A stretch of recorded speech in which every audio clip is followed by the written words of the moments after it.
결혼식 전날 시어머니는 시동생을 돌보라며 퇴사를 강요했습니다. 다음 날 텅 빈 결혼식장에서 시어머니에게 99통의 전화가 걸려왔고 저는 차갑게 말했습니다.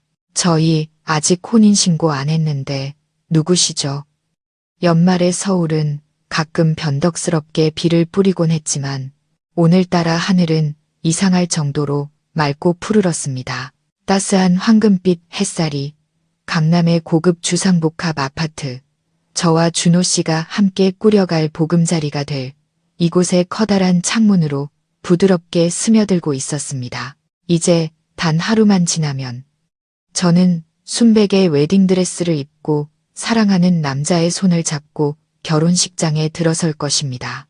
30살 쉼없이 달려온 제 경력에 마침표를 찍고 평온한 안식처를 찾았다고 생각했습니다.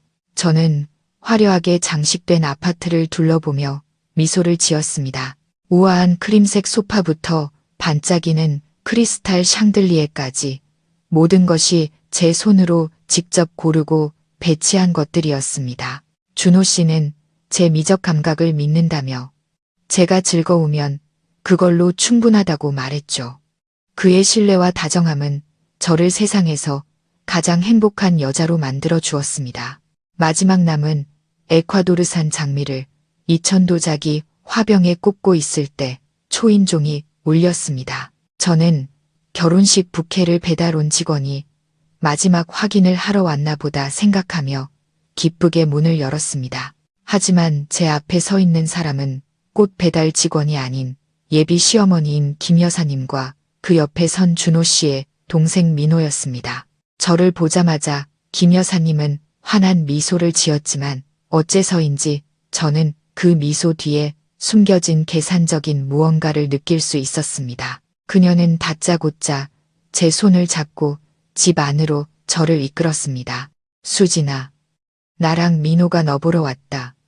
내일이 중요한 날인데 준비는 다 되어가니? 뭐 도와줄 거라도 있으면 말하고.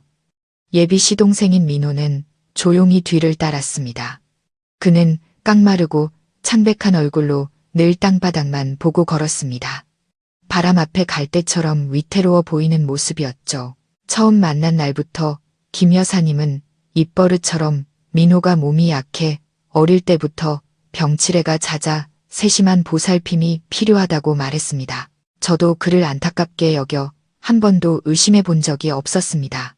네, 어머님, 준비는 거의 다 끝났어요. 어머님이랑 도련님 앉아서 물이라도 드세요. 뭐하러 힘들게 여기까지 오셨어요. 저는 상냥하게 그들을 소파에 앉히고 서둘러 부엌으로 가차를 준비했습니다. 제가 찻잔을 들고 나왔을 때 김 여사님은 이미 아파트 한 바퀴를 돌며 집요한 눈빛으로 구석구석을 뜯어보고 있었습니다. 그녀는 대형 커브드 TV 앞에서 멈춰서서 혀를 찼습니다. 집 한 번 정말 좋구나. 우리 준호가 사람 보는 눈은 있어. 너처럼 능력 있고 똑 부러지는 아내를 얻었으니 나중에 너희 부부가 여기서 살면 얼마나 편하겠니? 저는 그저 겸손하게 미소 지었지만 모든 것을 소유하려는 듯한 그녀의 눈빛에 마음이 조금 불편해졌습니다. 김 여사님은 자리에 앉아 차를 한 모금 마시더니 갑자기 저를 똑바로 쳐다보며 말했습니다. 목소리는 더 이상 처음의 상냥함이 사라지고 이상할 정도로 진지해져 있었습니다. 그녀는 한쪽 구석에 몸을 웅크리고 조용히 앉아있는 민호를 가리켰습니다. 수진아, 내가 너랑 상의할 게 좀 있다. 너도 보다시피 우리 민호가 몸이 약해서 힘든 일은 못해. 내일이면 너도 이 집 며느리가 되고 얘 형수가 되는 거잖니. 너희 부부는 이렇게 크고 좋은 집에 살면서 안정적인 직장도 있는데 쟤는 혼자 외롭게 지내는 걸 생각하니 내 마음이 찢어지는 것 같구나. 저는 무언가 잘못되어 가고 있음을 느끼기 시작했습니다. 여자의 직감은 이 대화가 결코 쉽지 않을 것임을 경고하고 있었습니다. 저는 찻잔을 내려놓고 조용히 귀를 기울였습니다. 김 여사님은 제 반응을 살피더니 마치 은혜를 베푸는 듯한 말투로 말을 이었습니다. 그러지 말고 결혼식 끝나면 회사에 사표 내는 게 어떻겠니? 네가 팀장이라 월급이 많은 건 알지만 여자가 뭐 그리 대단한 커리어가 필요하겠어? 집에 있으면서 남편 내조도 하고 집안일도 하고 또 민호 돌볼 시간도 생기잖니. 민호도 너희 부부랑 같이 살게 하자. 형수가 밥도 해주고 약도 챙겨주면 나도 마음이 놓일 것 같구나. 내 생각 어떠니? 온 집안이 순간 숨 막히는 정적에 휩싸였습니다. 벽에 걸린 시계의 초침 소리마저 들리는 듯했습니다. 김 여사님의 제안은 마치 한겨울에 얼굴에 끼얹는 찬물과도 같았습니다. 제 모든 땀과 눈물 그리고 청춘을 바쳐 이룩한 일을 포기하라고? 수많은 사람이 꿈꾸는 팀장 자리를 버리고 집에서 시동생을 돌보는 무급 가정부가 되라고? 정말이지 어처구니가 없었습니다. 그녀의 말에 담긴 비상식적이고 뻔뻔함에 제 안에서 분노가 서서히 타오르기 시작했습니다. 저는 몇 초간 얼어붙었습니다. 김 여사님의 말 한마디 한마디가 비수처럼 제 자존심에 꽂혔습니다. 저는 그녀를 보고 다시 민호를 보았습니다. 그는 여전히 고개를 숙이고 있었지만 입꼬리가 거의 알아챌 수 없을 정도로 살짝 올라가 있는 것을 보았습니다. 승리자의 미소였죠. 그렇구나. 저 병약한 모습은 전부 연기였고 이 모자는 저를 함정에 빠뜨리기 위해 함께 이 연극을 꾸민 것이었습니다. 순간 벌떡 일어나 그들의 얼굴에 대고 제 모든 분노를 쏟아내고 싶었습니다. 하지만 이성이 저를 붙잡았습니다. 저는 이수진, 비즈니스 세계에서 10년 가까이 구른 여자입니다. 이런 파렴치한 인간들을 상대로 감정적으로 맞서 싸우는 것은 저만 피곤하게 만들 뿐 아무것도 해결하지 못한다는 것을 잘 알고 있었습니다. 오히려 그들에게 시집 오기도 전에 시어머니에게 대든다는 억울한 누명을 쓸 빌미만 제공할 뿐이었죠. 저는 깊은 숨을 들이마셔 가슴속에서 들끓는 분노를 억눌렀습니다. 고개를 들고 제 자신도 이렇게까지 연기할 수 있을 줄 몰랐던 환한 미소를 지었습니다. 네, 어머님 생각 정말 좋으세요. 저도 마침 그 생각하고 있었어요. 요즘 일이 너무 힘들어서 스트레스가 많았는데 한동안 좀 쉬고 싶었거든요. 집에서 가족들 돌보고 준호 씨랑 민호 도련님 챙겨드릴 수 있으면 저야 더할 나위 없죠. 어머님 뜻에 따를게요. 김 여사님과 민호는 제가 이렇게 빨리 동의하자 조금 놀란 듯 했습니다. 김 여사님의 눈에는 숨길 수 없는 기쁨이 번뜩였습니다. 그녀는 무릎을 탁 치며 목소리를 높였습니다. 그럴 줄 알았어. 내가 우리 며느리가 사리 분별할 줄 아는 애라는 거 진작에 알았지. 우리 준호가 정말 복이 많아서 너 같은 아내를 얻은 거야. 그럼 그렇게 결정하자. 결혼식 끝나고 슬슬 퇴사 준비하면 되겠다. 민호는 바로 이리로 짐 옮길 거야. 너 걔 몸에 좋은 음식 좀 잘 챙겨 먹여라.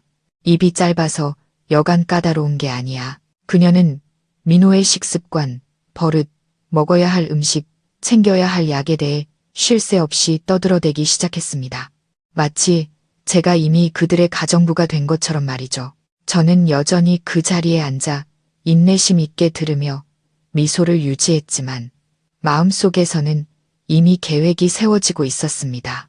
이 잘못된 결혼에서 벗어날 뿐만 아니라 제 앞에 이 탐욕스럽고 이기적인 인간들에게 평생 잊지 못할 교훈을 안겨줄 계획이었습니다. 그들은 약 30분 정도 더 머물렀는데 주로 김 여사님이 시집 온 후에 제가 해야 할 일들을 지시하는 시간이었습니다.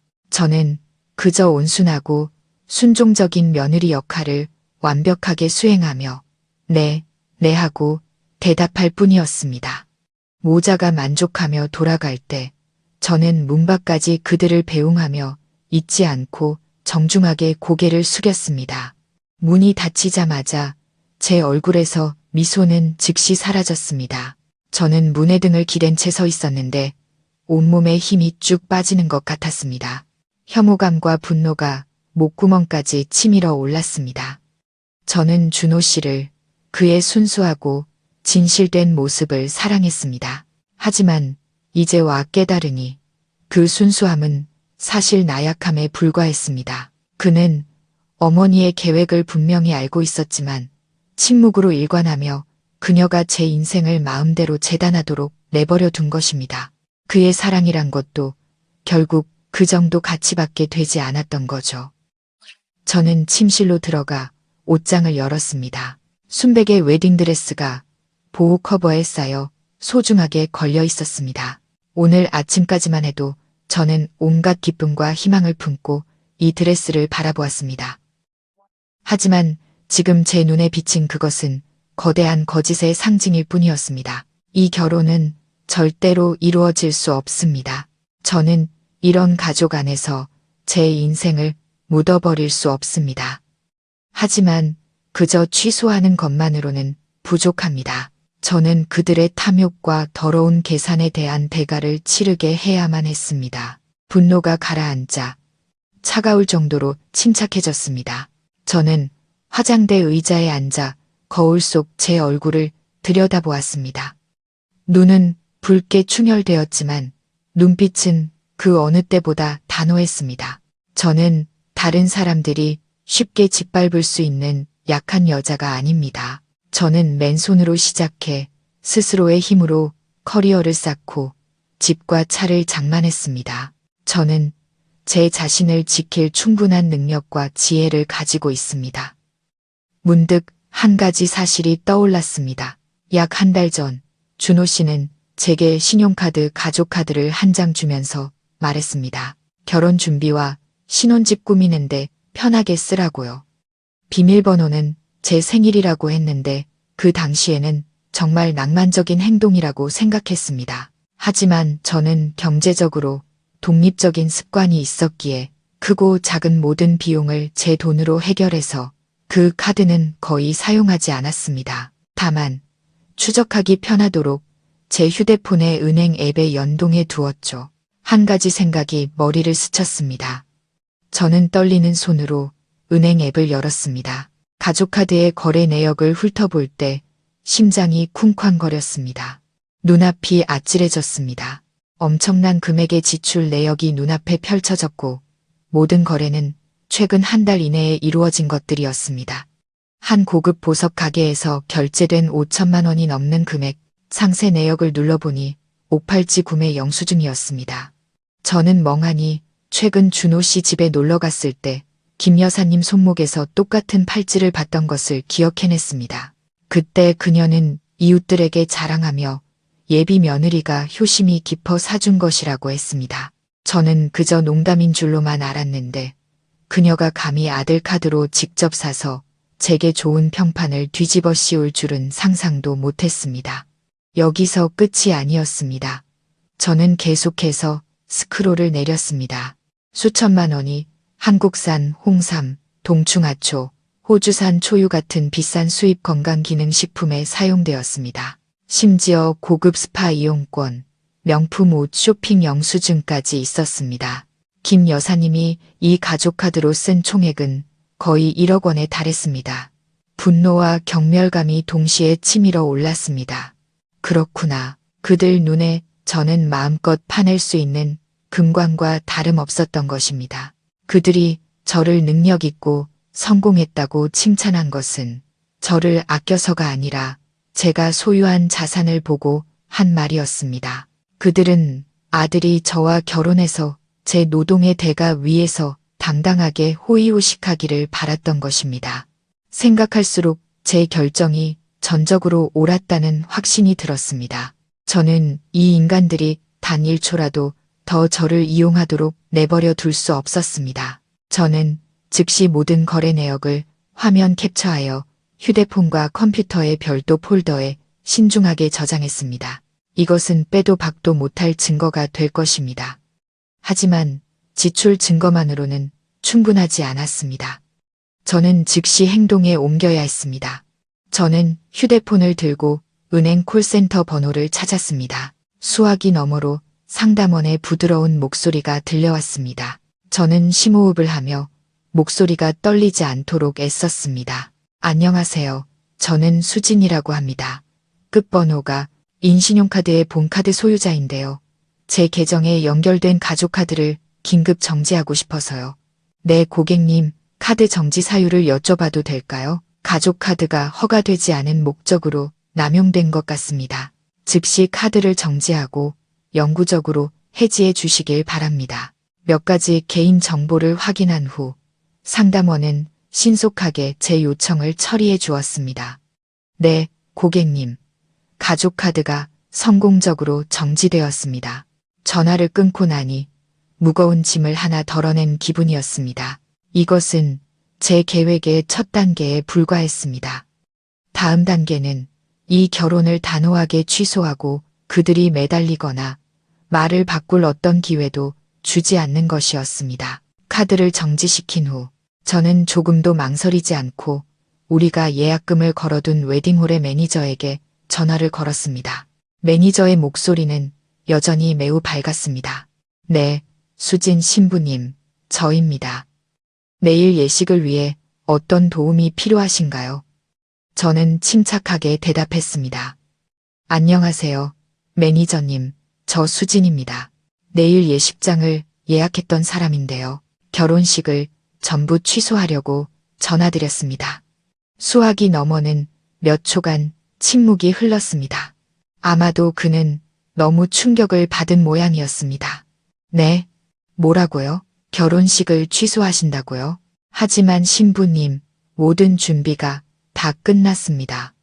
청첩장도 다 보냈고요. 알고 있습니다.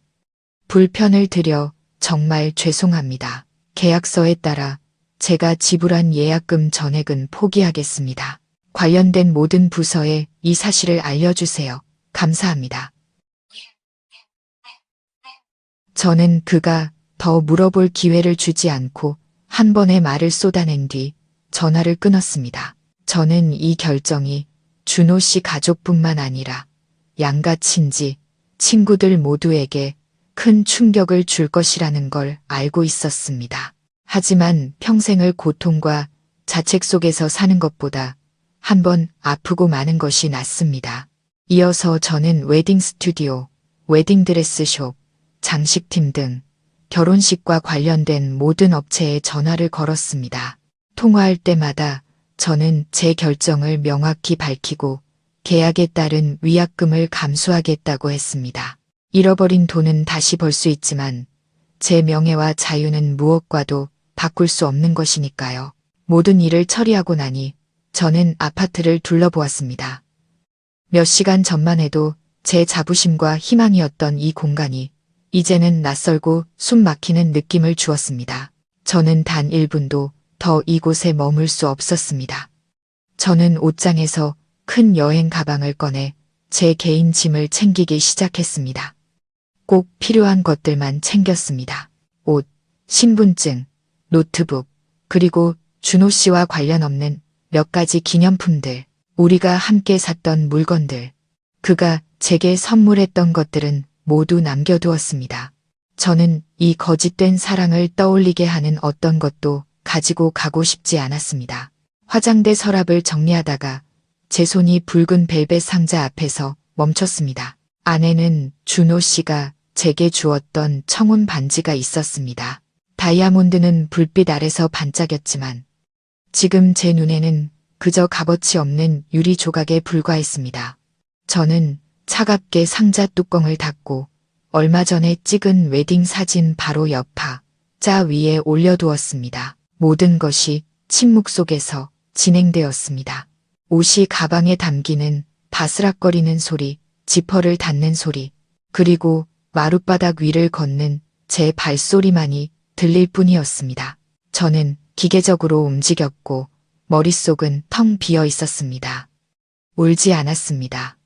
지금 눈물은 사치였습니다. 앞으로 닥칠 일들에 맞서기 위해 저는 정신을 바짝 차리고 강해져야 했습니다. 약 2시간 후 모든 짐 정리가 끝났습니다. 여행 가방은 방 한 구석에 깔끔하게 놓여 있었습니다. 저는 용달차 서비스에 전화를 걸어 1시간 후에 와달라고 예약했습니다. 그 다음 저는 가장 친한 친구인 지혜에게 전화를 걸었습니다. 제 목소리를 듣자마자 지혜는 제잘거렸습니다. 수진아, 내일이면 너도 유부녀 되는 거네.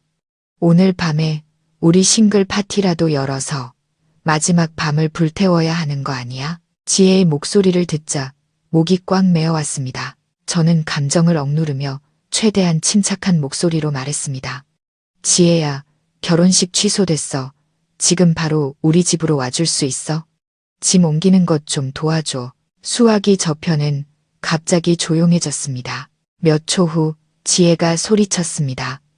뭐라고? 결혼 취소. 너 지금 진심이야? 장난이야? 무슨 일이야? 알았어. 거기 꼼짝 말고 있어. 바로 갈게. 20분도 채 되지 않아 지혜가 도착했습니다. 제 모습과 이미 싸둔 여행 가방을 보자 그녀는 제가 농담한 게 아니라는 걸 알았습니다. 저는 숨기지 않고 모든 이야기를 털어놓았습니다. 김 여사님의 황당한 요구부터 제가 가족카드에 엄청난 지출 내역을 발견한 것까지 이야기를 다 듣고 난 지혜는 화가 나서 얼굴이 빨개졌습니다. 그녀는 책상을 치며 소리쳤습니다. 세상에 어떻게 그렇게 뻔뻔한 인간들이 다 있냐. 그 모자는 널 그냥 돈 찍어내는 기계로 본 거네.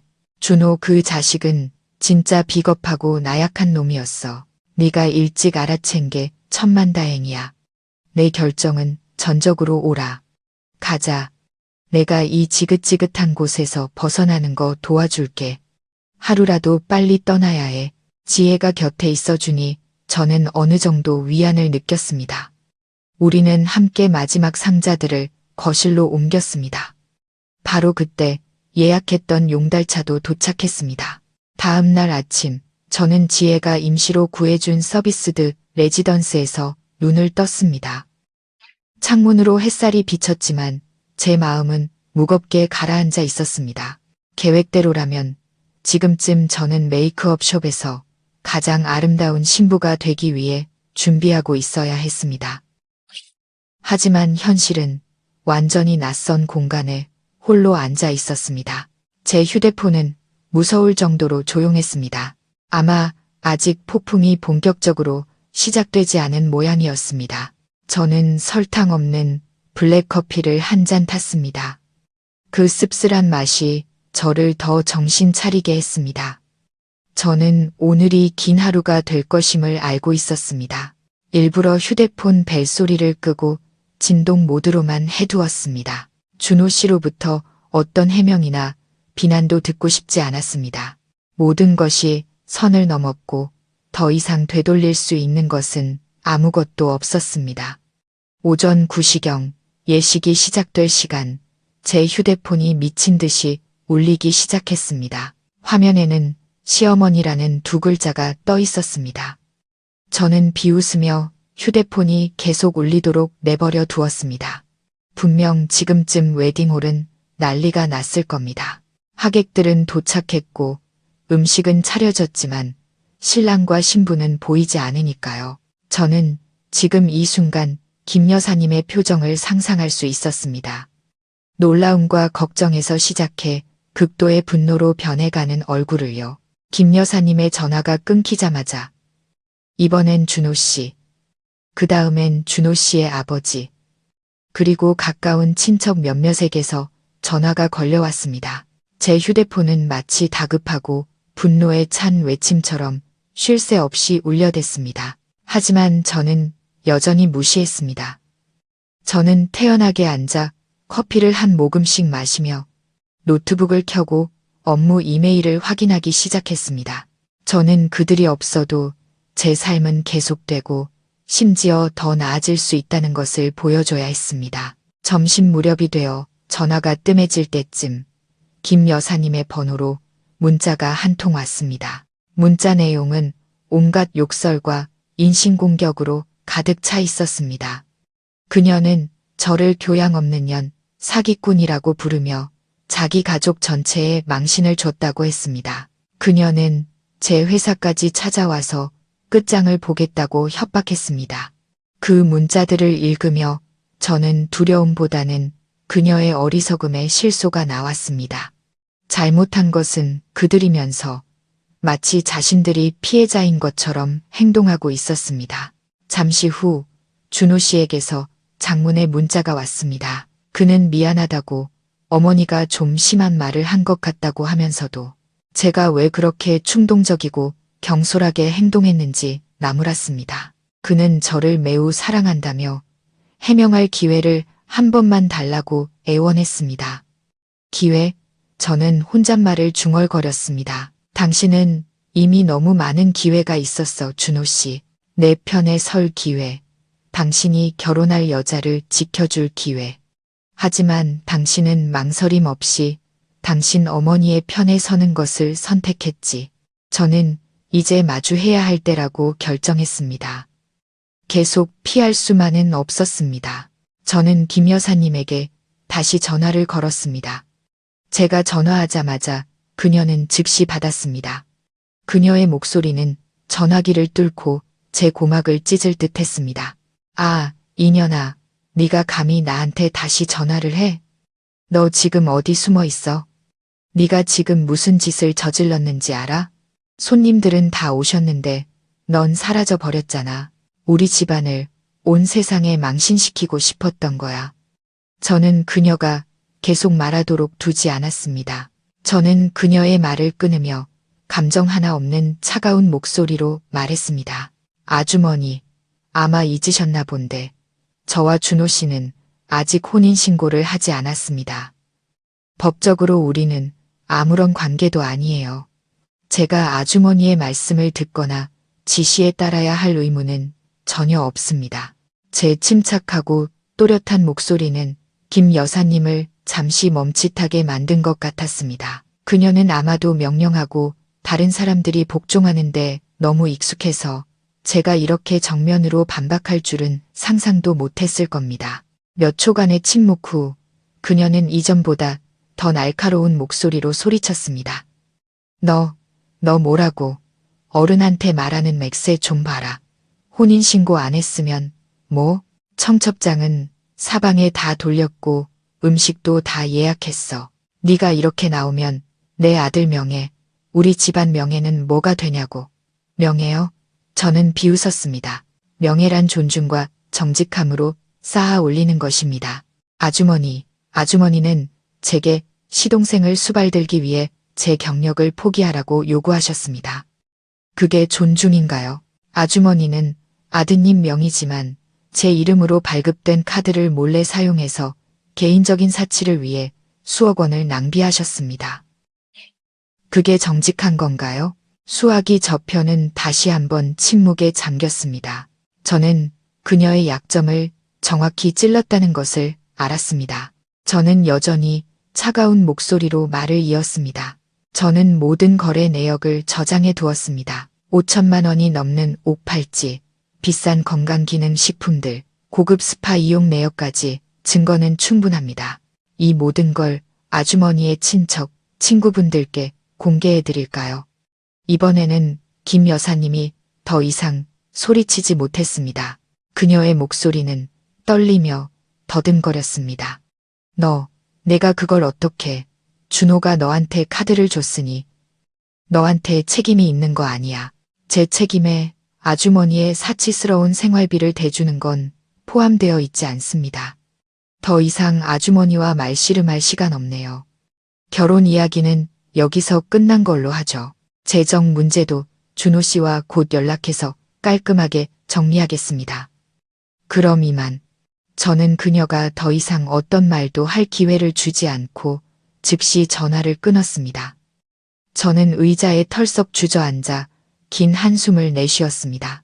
첫 번째 정면 대결에서는 제가 이겼지만 이것은 시작에 불과하다는 것을 알고 있었습니다.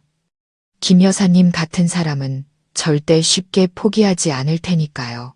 제 예상대로 불과 몇 분 후 준호 씨에게서 전화가 왔습니다. 그의 목소리는 지치고 혼란스러워 보였습니다. 수진아, 지금 어디야? 왜 그랬어? 무슨 일 있었으면 나한테 한마디라도 했어야지.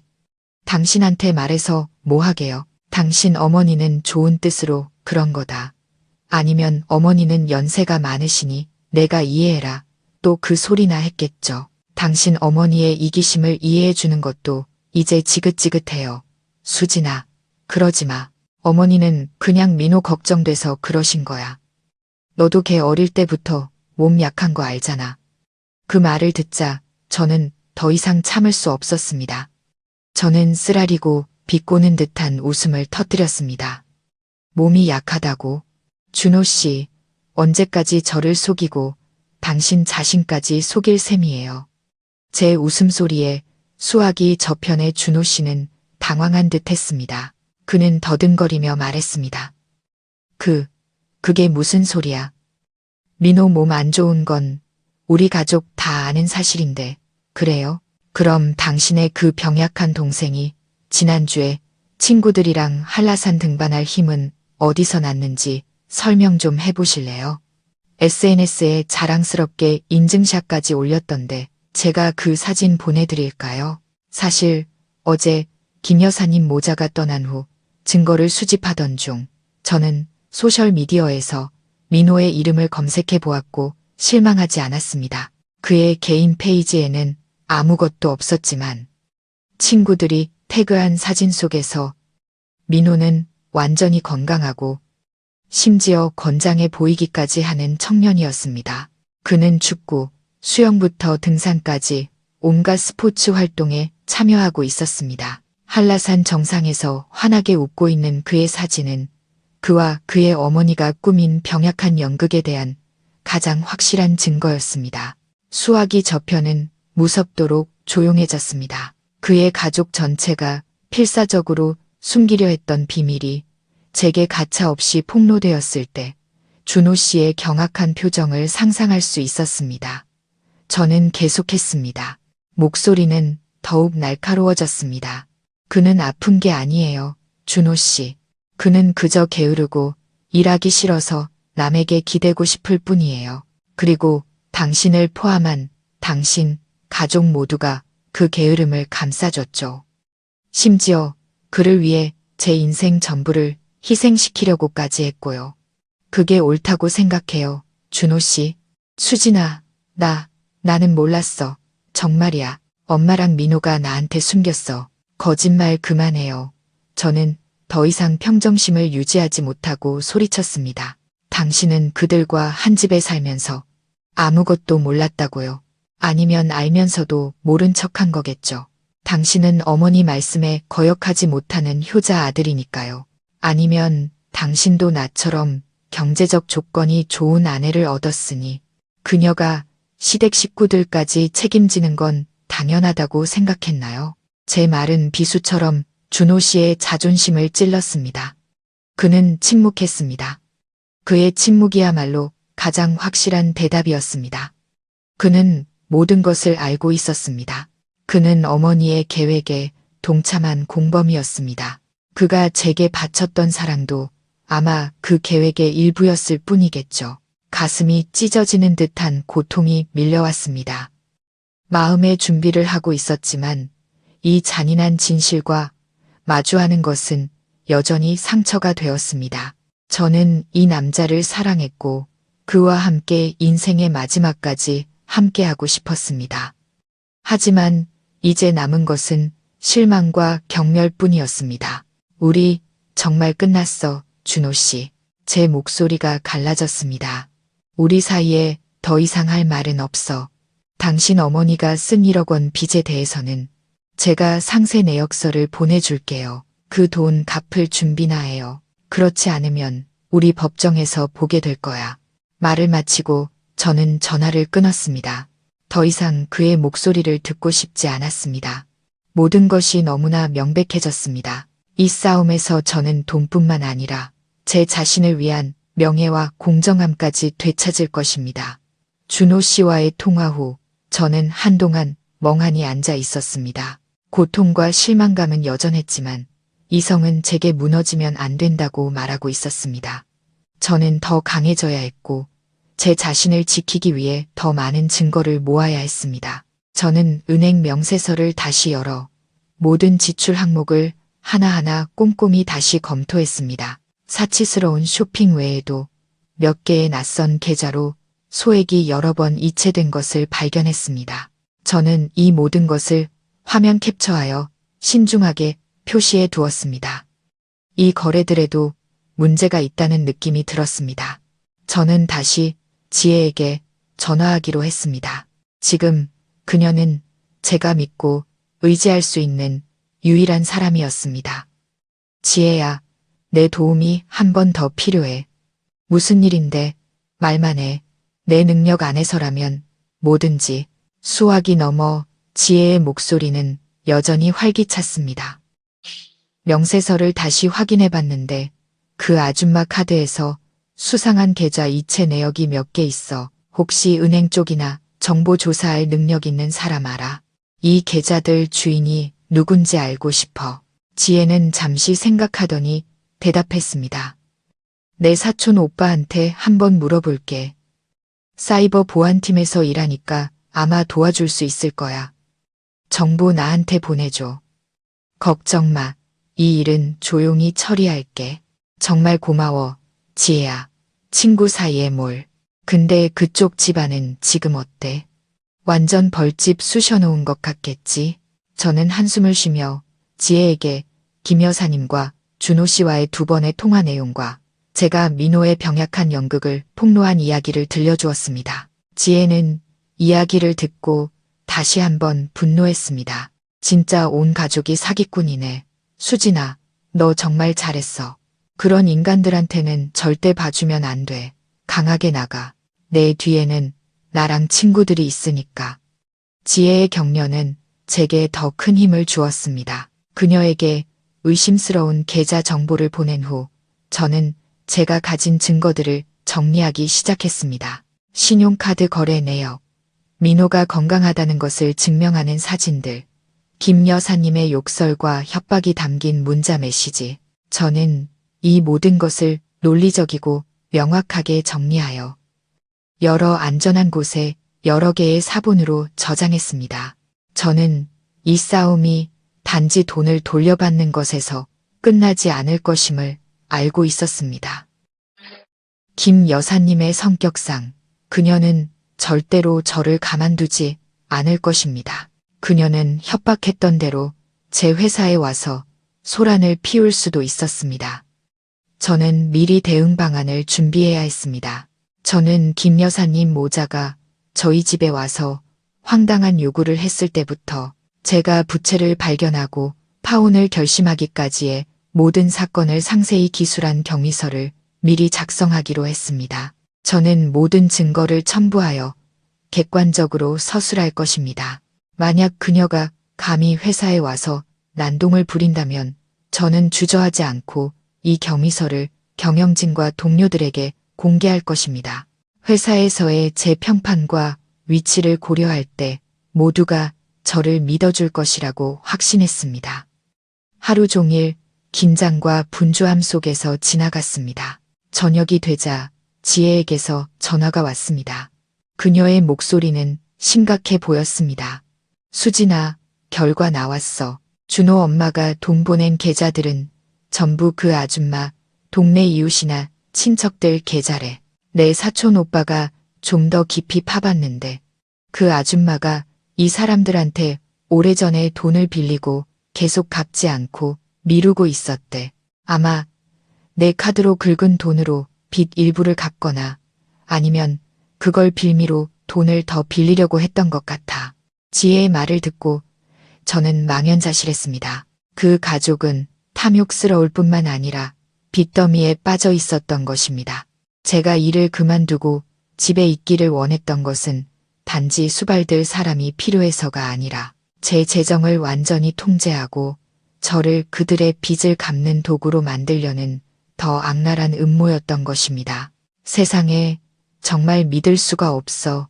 저는 탄식했습니다. 그리고 한 가지 더 있어. 지혜가 말을 이었습니다. 그 아줌마가 동네방네 떠들고 다닌대. 네가 아주 못된 며느리라고 결혼하기도 전에 시댁 무시하고 흥청망청 돈 써서 자기 아들한테 빚더미만 남겨줬다고. 지금 널 이 사태의 원흉으로 만들려고 하고 있어. 분노가 치밀어 올랐습니다. 그들의 뻔뻔함은 제 인내의 한계를 넘어섰습니다. 좋아, 그렇게 더럽게 놀고 싶다면 나도 무자비하게 나가는 수밖에. 저는 이를 갈았습니다. 지혜야, 그 채권자들 연락처 좀 알아봐 줄 수 있어?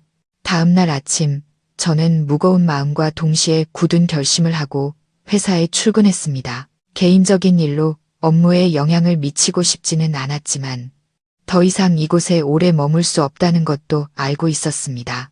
김 여사님은 이곳에 와서 소란을 피우겠다고 협박했고 저는 제가 수년간 헌신한 곳을 난장판으로 만들고 싶지 않았습니다. 게다가 이 엉망진창인 상황을 깔끔하게 해결하기 위해서는 시간과 정신적 여유가 필요했습니다. 떠나는 것이 최선의 방법이었습니다. 저는 사무실에 들어가 사직서를 작성했습니다. 사유는 갑작스러운 집안일로 해결할 시간이 필요하다고 적었습니다. 부장님께서 매우 놀라시겠지만 저에게는 다른 선택지가 없었습니다. 사직서를 다 쓴 후 저는 직접 부장님실로 갔습니다. 박 부장님은 제가 매우 존경하는 상사였습니다. 제가 신입사원이던 시절부터 저를 이끌어 주셨습니다. 저를 보시자 그는 미소 지으며 말씀하셨습니다. 이 팀장, 들어와요. 무슨 급한 일이라도 있어요. 저는 사직서를 책상 위에 올려놓았습니다. 부장님, 드릴 말씀이 있습니다. 저 개인적인 사정으로 퇴사하게 되었습니다. 박 부장님의 얼굴에서 미소가 사라졌습니다. 그는 놀란 눈으로 저를 보다가 사직서로 시선을 옮겼습니다. 퇴사요? 왜 이렇게 갑자기? 이 팀장 지금 아주 잘하고 있잖아요. 회사에서는 내년에 이 팀장을 부사장으로 승진시킬 계획도 가지고 있었는데 그 말을 듣자 제 마음이 무겁게 가라앉았습니다. 그 자리는 제가 항상 노력해왔던 목표였습니다. 하지만 이제 저는 그것을 포기해야만 했습니다.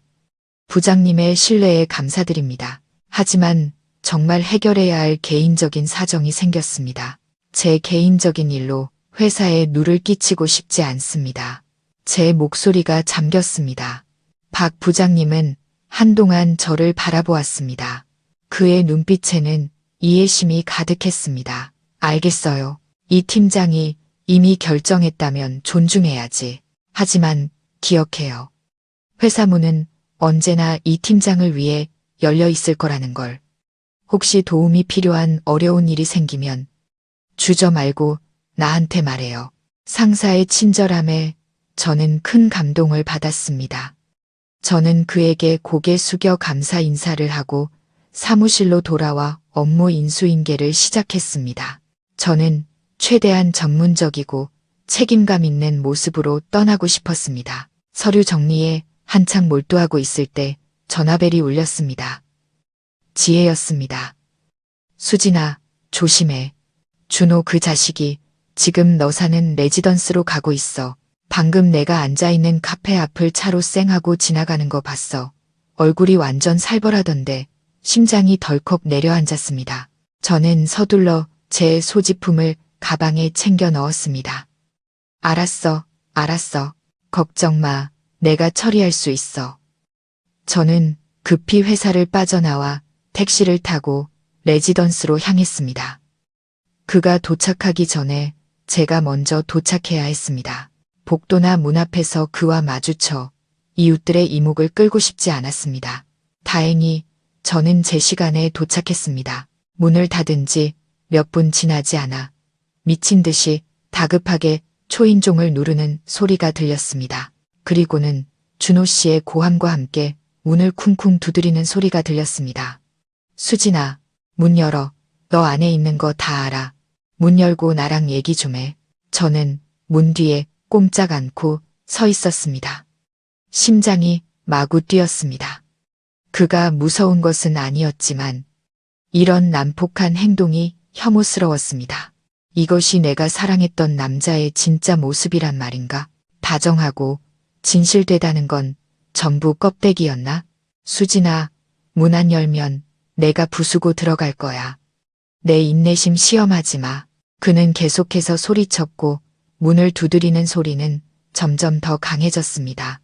저는 계속 침묵할 수 없다는 것을 알았습니다. 저는 용기를 내어 문을 통해 소리쳤습니다. 돌아가요, 준호 씨. 우리 사이에 더 이상 할 말은 없어요. 여기서 계속 소란 피우면 저 경비원 부를 거예요. 경비원? 내가 감히 경비원을 불러? 그는 비웃었습니다. 네가 파혼해서 우리 집안 망신시켜 놓고 이제 와서 경비원 불러서 날 쫓아내겠다고? 수진아, 너 정말 너무하는구나.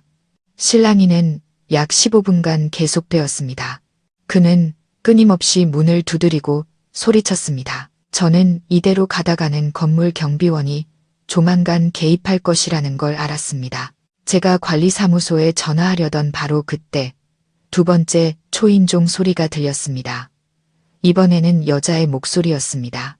김 여사님의 익숙하지만 날카로운 목소리가 준호 씨의 문 두드리는 소리보다 더 시끄럽게 울려 퍼졌습니다. 이년아, 거기 숨어 있었구나. 당장 문 열어. 오늘 내가 너 버릇을 단단히 고쳐줘야겠다. 김 여사님의 등장은 불에 기름을 붓는 격이었습니다. 모자는 함께 문을 두드리며 복도가 떠나가라 소리 질렀습니다. 김 여사님의 목소리는 날카로웠고 온갖 독설과 상스러운 말로 가득했습니다. 그녀는 저뿐만 아니라 제 부모님까지 들먹이며 저희 집안이 자식 교육을 잘못 시켰다고 말했습니다. 피가 거꾸로 솟았습니다. 그들은 저를 모욕할 수는 있어도 제 가족을 건드려서는 안 됐습니다. 저는 더 이상 침묵하며 당하고만 있을 수 없다고 생각했습니다. 그들의 행동은 단순한 민사 분쟁의 범위를 넘어섰습니다. 그것은 공공질서 문란죄에 해당했습니다. 저는 휴대폰을 들고 떨리는 손으로 112를 누르려다 멈칫했습니다. 112에 신고하면 불필요하게 일이 커질 수 있었습니다. 저는 위협적이면서도 저를 더 복잡한 법적 문제에 휘말리게 하지 않을 해결책이 필요했습니다. 저는 관할 파출소를 생각했습니다. 저는 제가 임시로 거주하는 곳에 관할 파출소 전화번호를 재빨리 찾았습니다. 수화기 저편에서 중년 남성의 목소리가 들려왔습니다. 저는 최대한 침착하게 사건을 명확하고 논리적으로 설명했습니다. 네, 저는 수진이라고 합니다. 현재 955에 거주하고 있는데요. 지금 남녀 2명이 제 아파트 문을 부수려고 하고 소란을 피우고 있습니다. 그들은 계속해서 욕설과 협박을 하여 이 지역의 안녕과 질서를 심각하게 해치고 있습니다. 경찰관 분들께서 오셔서 개입해 주시길 간곡히 부탁드립니다. 수화기 저편의 경찰관은 정보를 기록하고 즉시 사람을 보내겠다고 말했습니다. 전화를 끊고 나니 조금은 안심이 되었습니다. 저는 휴대폰의 녹음 기능을 켜고 김 여사님 모자의 모든 말을 녹음하기 위해 문틈에 바싹 갖다 댔습니다. 이것은 나중에 중요한 증거가 될 것입니다. 밖에서 그들은 여전히 소리 지르고 있었습니다. 김 여사님은 심지어 협박까지 했습니다. 안 나올 거지? 좋아. 내가 내 회사, 강남에 있는 내 회사로 직접 찾아갈 테다. 내가 내 회사 정문 앞에 서서 모든 사람에게 내 진짜 얼굴을 알려줄 거야. 네가 어디 고개 들고 출근할 수 있는지 한번 보자. 이 협박은 제가 사직하기로 한 결정이 전적으로 옳았다는 것을 더욱 확고하게 해주었습니다. 약 10분 후 복도 밖에서 다급한 발소리와 함께 한 남성이 엄숙한 목소리로 모두에게 조용히 하라고 요구하는 소리가 들렸습니다. 파출소에서 나왔습니다. 여기서 무슨 일입니까? 문을 두드리고 욕하던 소리가 뚝 그쳤습니다. 저는 김 여사님이 당황하며 설명하는 소리를 들었습니다. 경찰관님들, 아무것도 아닙니다. 그냥 집안일이에요. 며느리가 삐져서 저희가 들어오지 못하게 문을 잠가서요. 집안일이라도 이렇게 공공장소에서 소란을 피우시면 안 됩니다. 경찰관의 목소리는 여전히 단호했습니다. 그는 관련된 모든 사람들에게 파출소로 가서 조사를 받으라고 요구했습니다. 그 말을 듣고서야 저는 문을 열었습니다. 제 앞에는 2명의 경찰관이 위험 있는 모습으로 서 있었습니다. 한쪽에는 얼굴이 새하얗게 질린 김 여사님과 준호 씨가 움츠리고 서 있었습니다. 저를 보자마자 김 여사님은 달려들려 했지만 한 경찰관이 막아섰습니다. 무슨 일이든 파출소 가서 해결하십시오. 여기서 싸우시면 안 됩니다. 저는 고개를 끄덕이며 동의했습니다. 저는 이 싸움이 공식적으로 새로운 단계, 즉 법의 개입이 필요한 단계로 접어들었다는 것을 알았습니다. 저는 침착하게 아파트 문을 잠그고 그들과 함께 파출소로 향했습니다. 파출소는 크지 않았지만 그곳의 분위기는 매우 엄숙했습니다. 우리는 작은 사무실로 안내되었습니다. 한 경찰관이 각자에게 사건의 전말을 진술서로 작성하라고 요구했습니다. 저는 처음부터 끝까지 더하거나 빼지 않고 명료하고 상세하게 작성했습니다. 김 여사님이 제게 퇴사를 요구한 일, 제가 신용카드 빚을 발견한 일, 파혼을 결정한 일, 그리고 마지막으로 그 모자가 제 집까지 찾아와 소란을 피우고 협박한 일까지 모두 적었습니다. 제가 녹음한 파일도 증거로 제출하는 것을 잊지 않았습니다. 한편 김 여사님 모자는 완전히 다른 이야기를 했습니다. 그들은 저를 허영심에 가득 찬 여자로 준호 씨가 집을 사주고 이것저것 꾸며주게 하려고 그의 감정을 이용한 사기꾼으로 둔갑시켰습니다. 그리고 결혼식이 임박하자 이유 없이 파혼하고 재산을 챙겨 달아나 준호 씨에게 빚더미를 남겼다고 주장했습니다. 그녀는 눈물을 흘리며 예비 며느리에게 억울하게 당한 불쌍한 어머니 역할을 완벽하게 연기했습니다.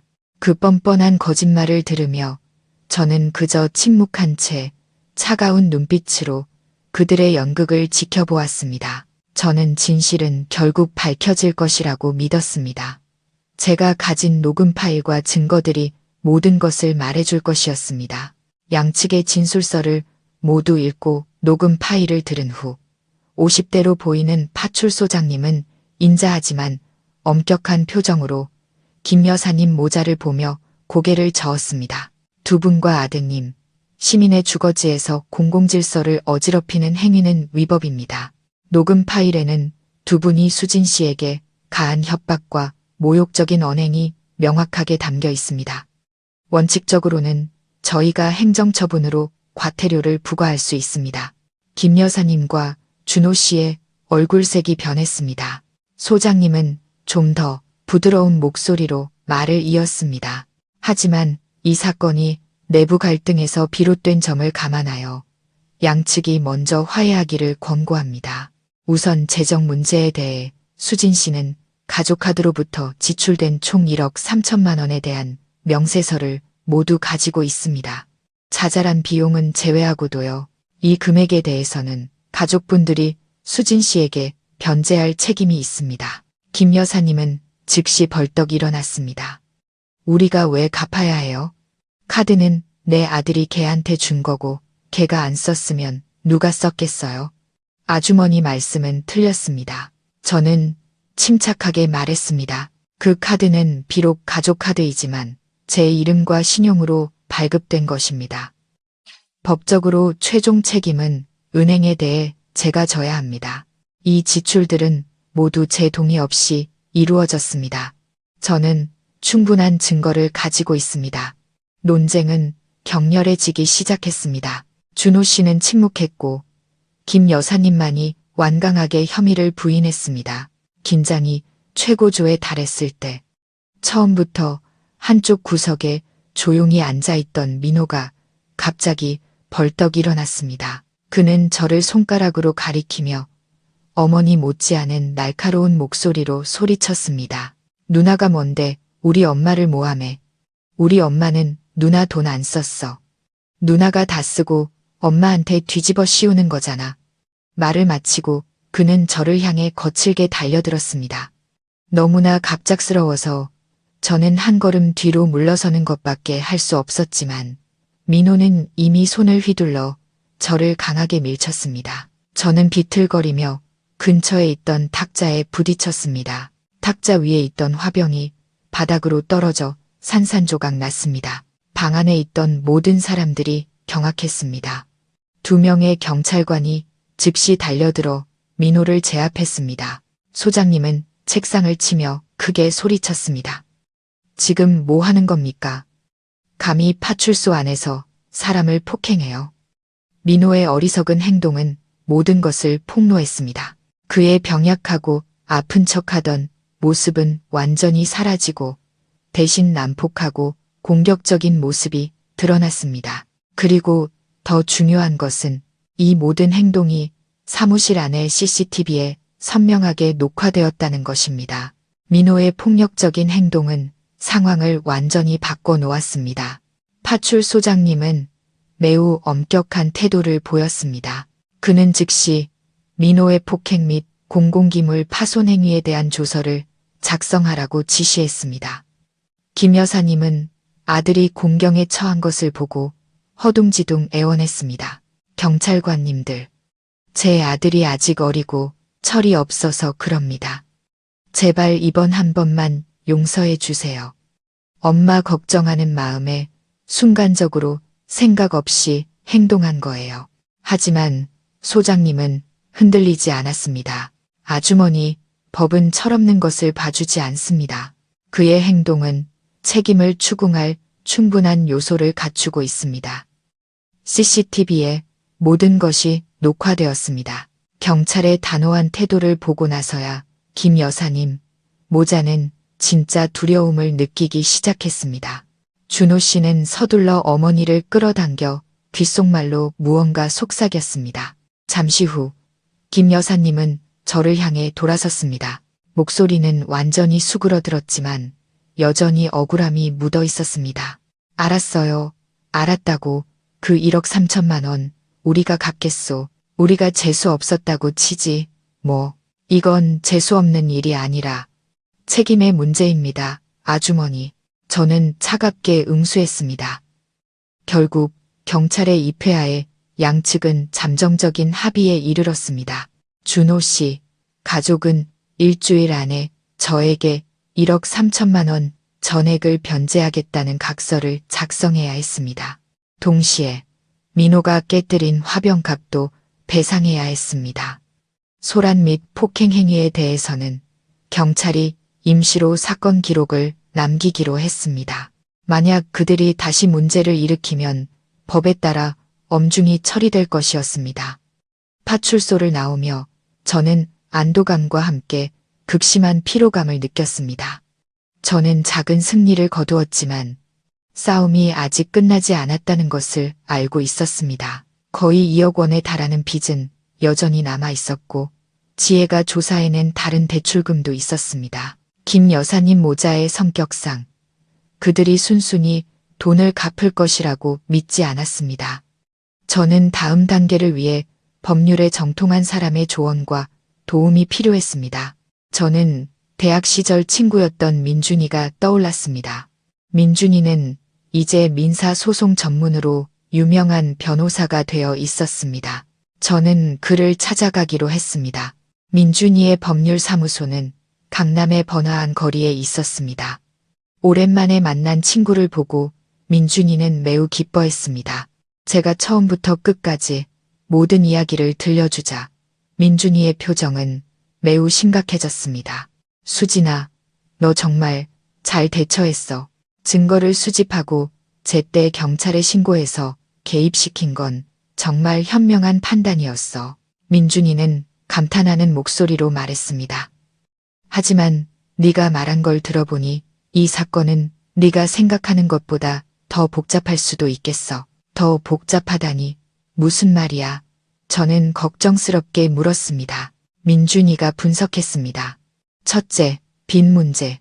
파출소에서 각서를 썼다고 해도 그건 초기 민사합의일 뿐이야. 만약 그들이 돈을 갚지 않으면 넌 결국 법원에 소송을 제기해야 해. 그 과정은 상당한 시간과 노력이 들 거야. 둘째, 그리고 이게 더 걱정스러운 부분인데 그 김 여사라는 분의 행동이 단순히 신용카드 남용에 그치지 않는 것 같아 내 명예를 훼손하는 소문을 퍼뜨리고 심지어 내 명의를 도용해서 다른 짓을 했을 가능성도 있어. 이건 명예훼손이나 개인정보 침해죄가 될 수 있어. 이 부분에 대해서는 우리가 더 자세히 조사해 봐야 해. 민준이의 말을 듣자 저는 오싹해졌습니다. 저는 그녀의 협박과 그 모자의 막무가내식 행동을 떠올렸습니다. 불길한 예감이 들었습니다. 그럼 나 이제 어떻게 해야 해? 저는 혼란스러운 마음으로 민준이에게 물었습니다. 민준이는 제 어깨를 가볍게 두드리며 안심시켰습니다. 걱정 마. 내가 있잖아. 일단은 그들이 약속한 1억 3천만 원을 먼저 갚도록 지켜보자. 그동안 우리는 조용히 추가 정보를 수집할 거야. 너 혹시 모르니 신용정보원에 내 신용 기록을 한번 조회해봐. 뭔가 이상한 점이 있는지. 때로는 궁지에 몰린 사람들이 우리가 상상도 못할 짓을 저지르기도 하거든. 민준이의 조언은 경고와도 같았습니다. 저는 고개를 끄덕였습니다. 마음속에는 막연한 불안감이 피어올랐습니다. 민준이의 말대로 저는 다음 날 바로 신용정보원을 찾아가 제 신용기록 조회를 요청했습니다. 절차는 꽤 간단했고 단 하루 만에 상세한 보고서를 받을 수 있었습니다. 보고서 파일을 열어본 순간 저는 거의 정신을 잃을 뻔했습니다. 심장이 미친 듯이 뛰었습니다. 지난 한 달 동안 제 신용정보가 제가 한 번도 거래한 적 없는 세 곳의 다른 금융기관에 의해 조회되었습니다. 더 무서운 것은 이 조회들이 모두 김 여사님의 전화번호와 이메일을 통해 이루어졌다는 것이었습니다. 등골이 오싹해졌습니다. 그녀가 제 명의를 도용한 것입니다. 그녀는 제 개인 정보를 아마도 준호 씨를 통해 얻었을 정보를 사용하여 금융 서비스를 신청한 것입니다. 제 이름으로 대출을 받거나 신용카드를 개설하려 했을 수도 있습니다. 그녀의 목적은 너무나 명확했습니다. 더 교묘하고 악랄한 방법으로 제 재산을 사기치고 빼앗으려는 것이었습니다. 분노가 격렬하게 치밀어 올랐습니다. 이것은 더 이상 단순한 재산 남용 사건이 아니었습니다. 이것은 심각한 법률 위반 행위였습니다. 저는 즉시 민준이에게 전화를 걸었습니다. 제 목소리는 분노로 떨렸습니다. 민준아, 내 말이 맞았어. 그 아줌마가 내 명의를 도용했어. 내 정보로 다른 세 곳에서 신용 조회를 했어. 수화기 저편의 민준이는 여전히 침착함을 유지했습니다. 수진아, 일단 진정해. 확실한 거야. 증거는 여기 신용정보원 보고서에 명확하게 나와 있어. 조회 시간, 조회 기관, 그리고 조회를 요청하는 데 사용된 연락처 정보까지 전부 그 아줌마 거야. 내가 지금 바로 보내줄게. 제가 보낸 보고서를 본 후 민준이는 즉시 다시 전화를 걸었습니다. 그의 목소리에서도 놀라움과 분노를 감출 수 없었습니다. 세상에, 그 아줌마 정말 무모하고 어리석구나. 이건 사생활의 비밀과 안전을 침해하고 개인정보를 도용한 명백한 증거야. 이 증거만 있으면 우리는 그 여자를 상대로 민사소송뿐만 아니라 형사수사를 의뢰할 수도 있어. 바로 그때 지혜에게서 전화가 왔습니다. 그녀의 목소리는 다급했습니다. 수진아, 큰일 났어.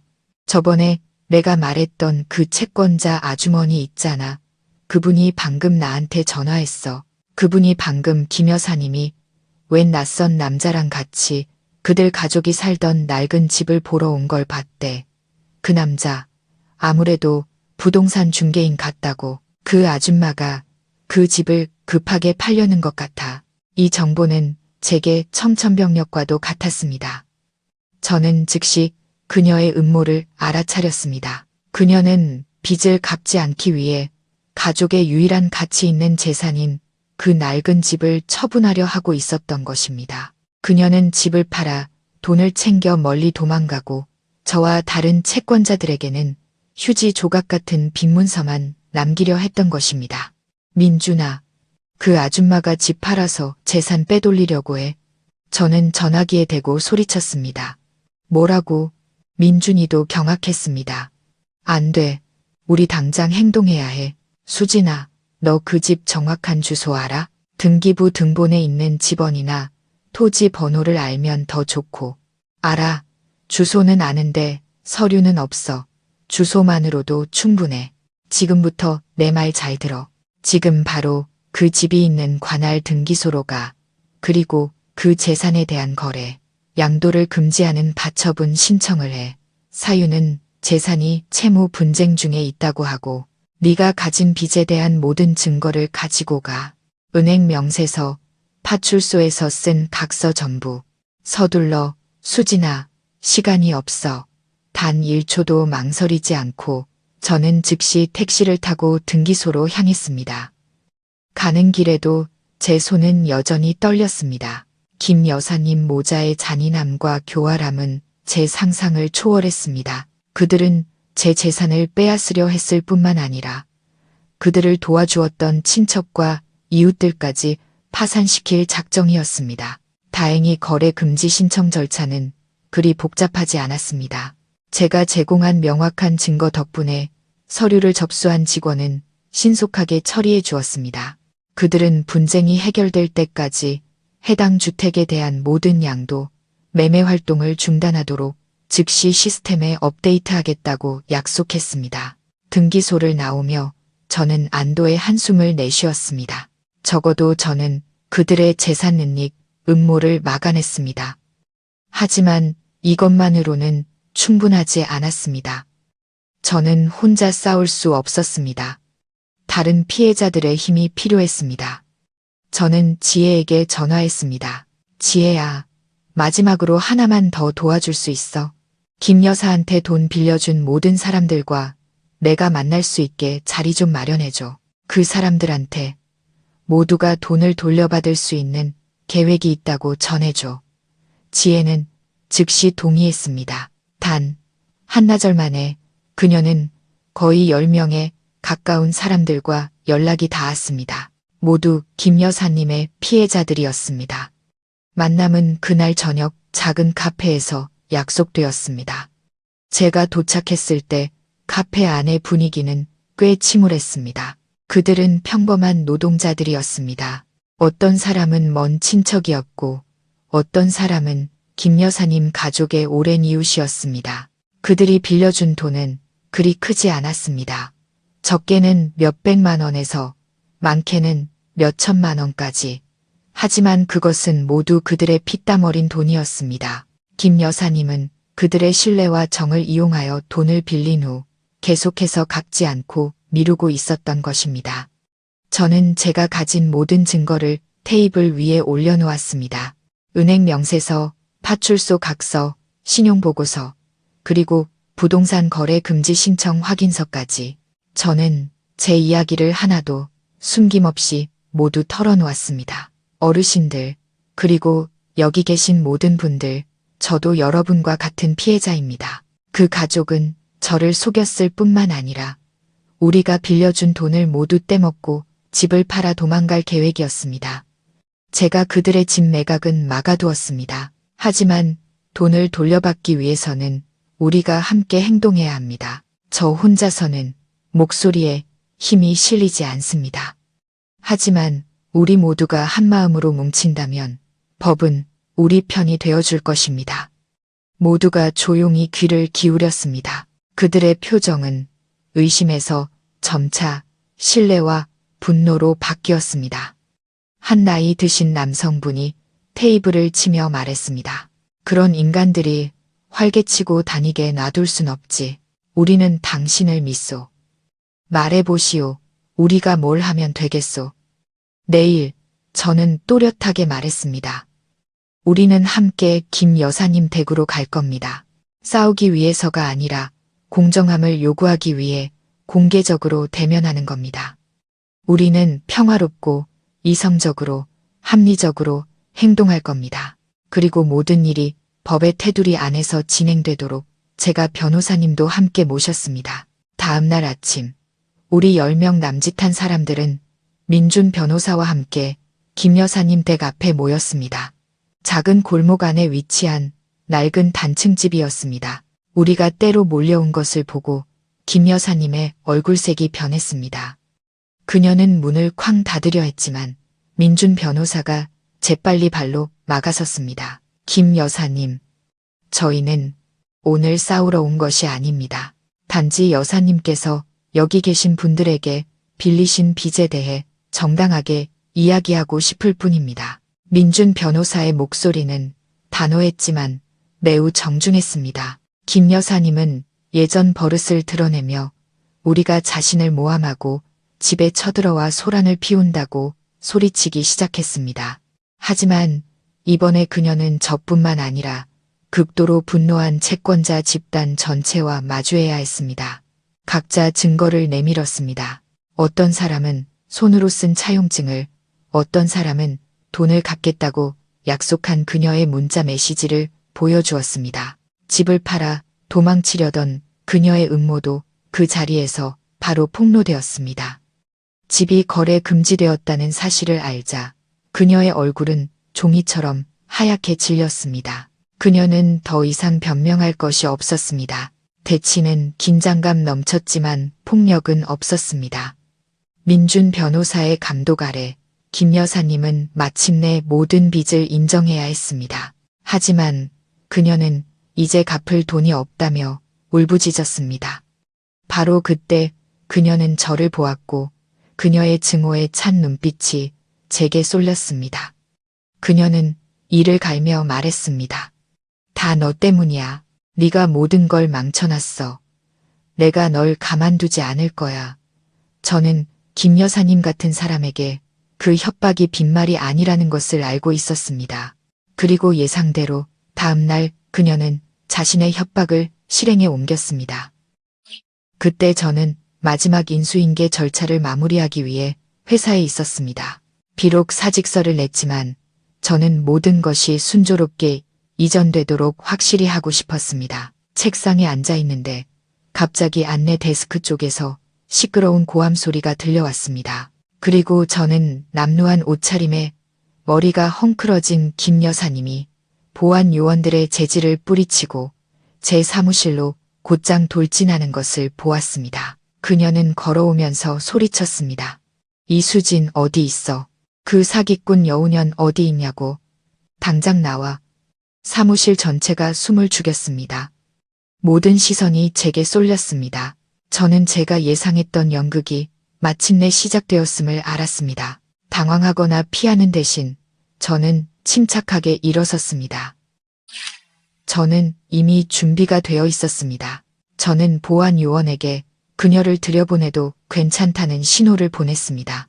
동시에 저는 몰래 휴대폰의 녹음 기능을 켰습니다. 김 여사님은 제 책상 앞으로 달려와 제 얼굴에 손가락질하며 욕을 퍼부었습니다. 잘났어, 정말. 네가 감히 외부인들이랑 짜고 우리 집에 와서 난동을 부려? 너는 재수없는 년이야. 우리 집에 발을 들인 순간부터 온갖 재앙만 가져왔어. 저는 아무 말도 하지 않고 그저 침묵으로 그녀를 바라보았습니다. 제 침묵이 그녀를 더욱 화나게 만든 것 같았습니다. 그녀는 주변에서 구경하고 있던 제 동료들에게 울고불고 하소연하기 시작했습니다. 예비 며느리인 저에게 돈을 사기당하고 결혼식 직전에 파혼당해 가정이 파탄났다는 비극적인 이야기를 꾸며냈습니다. 여러분, 보세요. 이게 여러분이 존경하던 이 팀장의 진짜 얼굴입니다. 이 여자가 제 아들 돈 수억 원을 쓰고 이제 와서 모른 척하며 우리 가족에게 빚쟁이라는 누명을 씌우고 있어요. 그 거짓말을 듣자 몇몇 동료들이 의심의 눈초리로 저를 보기 시작했습니다. 저는 이제 제가 입을 열 차례라는 것을 알았습니다. 저는 목소리를 가다듬고 방 안의 모든 사람이 들을 수 있도록 또렷하게 말했습니다. 아주머니, 저희 가족이 아주머니께 돈을 빚졌다고 하셨는데 무슨 증거라도 있으신가요? 반대로 아주머니 가족이 저와 다른 많은 분들께 빚을 진 것에 대해서는 제가 여기에 충분한 증거를 가지고 있습니다. 말을 마치고 저는 노트북을 켜서 근처 회의실의 프로젝터에 연결했습니다. 큰 화면에 저는 김 여사님의 지출 내역이 담긴 신용카드 명세서 전체를 띄웠습니다. 그녀의 가족이 서명하고 파출소 직인이 찍힌 채무 변제 각서, 그리고 부동산 거래 금지 신청서까지. 사무실의 모든 사람들이 경악하며 웅성거렸습니다. 김 여사님의 얼굴은 붉게 달아올랐다가 새하얗게 질렸습니다. 저는 단호한 목소리로 말을 이었습니다. 아주머니 가족의 빚은 저뿐만 아니라 다른 분들까지 합쳐 거의 5억 원에 달합니다. 아주머니는 빚을 갚을 생각은커녕 집을 팔아 재산을 빼돌리려는 음모까지 꾸미셨습니다. 저는 아주머니의 명의 도용, 개인정보, 침해 행위에 대한 증거도 모두 가지고 있습니다. 만약 여기서 계속해서 저를 모함하고 소란을 피우신다면 저는 주저하지 않고 이 모든 혐의로 아주머니를 법원에 고소할 것입니다. 김 여사님은 할 말을 잃었습니다. 그녀는 떨면서 저를 손가락으로 가리키며 더듬거렸습니다. 너. 바로 그때 박 부장님이 자신의 사무실에서 나왔습니다. 그는 모든 상황을 지켜보고 있었습니다. 그는 다가와 매우 엄숙한 목소리로 말했습니다. 아주머니, 여기는 문명화된 업무 공간이지 개인적인 갈등을 해결하는 장소가 아닙니다. 회사의 업무에 지장을 주는 모든 소란 행위는 용납될 수 없습니다. 즉시 여기서 나가주시길 바랍니다. 보안팀, 이분 밖으로 모시세요. 2명의 보안 요원이 즉시 다가와 멍하니 서 있는 김 여사님을 사무실 밖으로 끌고 나갔습니다. 끌려나가기 전 그녀는 증오에 가득 찬 눈으로 저를 돌아보았습니다. 연극이 끝나자 박 부장님은 모든 직원들을 향해 말했습니다. 모두 자기 자리로 돌아가서 일하세요. 저는 이 팀장의 인격을 믿습니다. 그녀의 개인적인 일에 대해 우리가 왈가왈부할 필요는 없습니다. 그러고 나서 그는 저를 향해 돌아섰습니다. 그의 눈빛에는 이해심이 가득했습니다. 이 팀장, 그동안 고생 많았어요. 저는 그저 고개 숙여 감사 인사를 드릴 수밖에 없었습니다. 비록 제가 곧 떠날 몸이지만 이 순간 그의 신뢰와 보호는 제게 매우 소중했습니다. 회사에서의 대소동 이후 준호 씨 가족은 조용해진 듯 했습니다. 아마도 그들은 제가 쉽게 당할 상대가 아니며 근거 없는 소란은 자신들을 더욱 창피하게 만들 뿐이라는 것을 깨달았을 것입니다. 일주일이 평온하게 지나갔고 저도 인수인계를 마치고 공식적으로 퇴사했습니다. 어느 날 저녁 새로운 아파트에서 제 삶을 정리하고 있을 때 낯선 번호로 전화가 왔습니다. 잠시 망설이다가 전화를 받았습니다. 수화기 저편에서 준호 씨의 익숙하면서도 낯선 목소리가 들려왔습니다. 지치고 머뭇거리는 듯한 목소리였습니다. 수진아, 나야. 저는 침묵으로 답했습니다. 그가 저에게서 또 무엇을 원하는지 알 수 없었습니다. 수진아, 우리 만나서 얘기 좀 할 수 있을까? 부탁할게. 정말 마지막으로 한 번만. 그의 목소리는 애원하는 듯 했습니다. 잠시 생각한 끝에 저는 동의하기로 했습니다. 저 역시 모든 것을 단호하게 끝내고 싶었습니다. 우리는 우리가 함께 아름다운 추억을 많이 만들었던 조용한 카페에서 만나기로 했습니다. 준호 씨는 저보다 일찍 와 있었습니다. 그는 많이 초췌해 보였습니다. 면도도 하지 않은 덥수룩한 수염, 슬픔이 가득한 눈빛. 저를 보자 그는 서둘러 일어나 기계적으로 제 의자를 빼주었습니다. 고마워요. 저는 차갑게 말했습니다. 우리는 한동안 말없이 마주 앉아 있었습니다. 마침내 준호 씨가 먼저 입을 열었습니다. 수진아, 미안해. 이제 와서 사과하는 게 너무 늦었다는 거 알아. 내가 엄마가 그런 짓을 하도록 내버려 둔 게 잘못이야. 내가 너무 나약해서 널 지켜주지 못했어. 저는 여전히 말없이 차를 한 모금 마셨습니다. 이 사과는 그가 훨씬 전에 했어야 할 말이었습니다.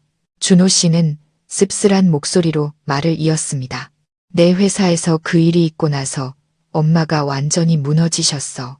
식사도 못 하시고 잠도 못 주무시고 계속 울기만 하셔. 채권자들은 계속해서 돈 갚으라고 전화하고 나 정말 어떻게 해야 할지 모르겠어. 수진아, 내가 이제 자격 없다는 거 알지만 부탁할게. 우리 화해할 수 없을까? 소송 취하해주면 안 될까? 네가 원하는 돈이 얼마든 내가 어떻게든 마련해서 갚을게. 제발 이 일을 법정까지 끌고 가지 말아줘. 그의 애원을 들으며 저는 통쾌함보다는 그저 서글픈 마음이 들었습니다. 이 지경에 이르러서도 문제의 본질을 깨닫기보다는 어머니의 잘못을 감싸는 것만 생각하는 남자.